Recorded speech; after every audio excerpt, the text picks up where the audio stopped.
Hello,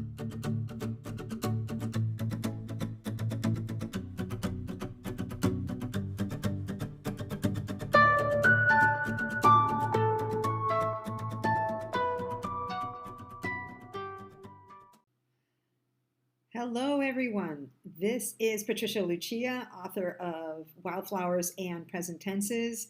My friends call me Patty. And I am here to invite you to a live stream that I will be doing starting January 3rd, Sundays at 10 a.m. Bring coffee. Why am I doing this live stream chat? Well, there is so much to talk about and to share with you, and I'm sure there are lots of things that you might be inspired to chat about yourself. One of these things that I wanted to talk about was the process of memoir writing. There is so much that I discovered along the way. And one of the most important things that I discovered about writing a memoir is how healing it is. This is why. I mean, let's face it, we're all wounded and traumatized in one way or another. You can't be walking upright in this world without having some wounds, right? No matter how great your life has been, there's been some trauma along the way. But a lot of times what happens is we suppress that, and so there are memories that are kind of suppressed so that we can move on with our lives and do the best we can. Unfortunately, those old wounds and traumas that we kind of suppress and we barely remember anymore, they still have a pretty big impact on our lives. Have you ever had the experience of thinking to yourself, why did that trigger me so much? Why was I so upset in that situation? Why did I feel like I wanted to jump out of my skin in that situation? That was crazy. But a lot of times it's because those old wounds and traumas are still there.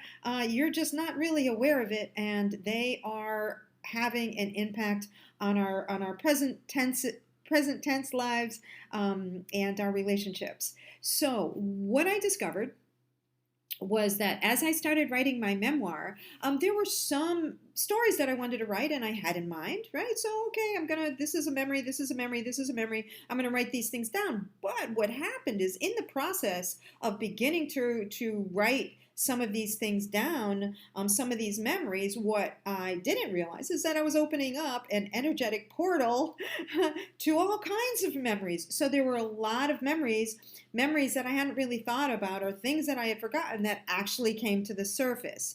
And then, and I'm not going to tell you that that was really pleasant all the time, because, it's not. I mean, there's a reason why we kind of shove them down a little bit, right?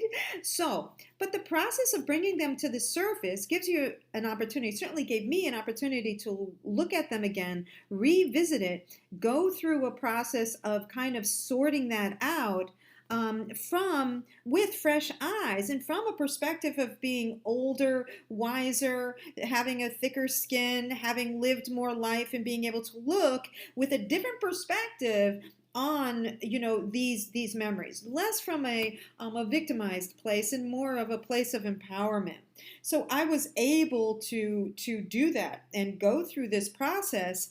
And when I decided that I was going to write these stories, I wrote these stories with these old memories from a different perspective, from a perspective that was more empowered.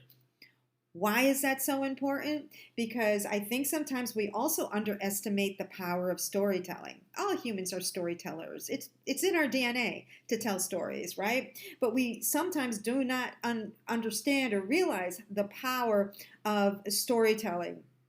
So the stories that we tell of our lives are actually how we manifest our lives. So if we're telling stories from a victimized place, then we're not going to be able to kind of live a life that's fully empowered. So the more that we're able to revisit old memories or old stories and retell them from a more empowered place, the more we're able to move forward in a more empowered way. So it literally changes our lives. So we're going to talk about a lot of things on Sunday mornings, a process of writing a book and publishing and self-publishing. That begins January 3rd, Sundays at 10 a.m. Really looking forward to it. Hope to see you there.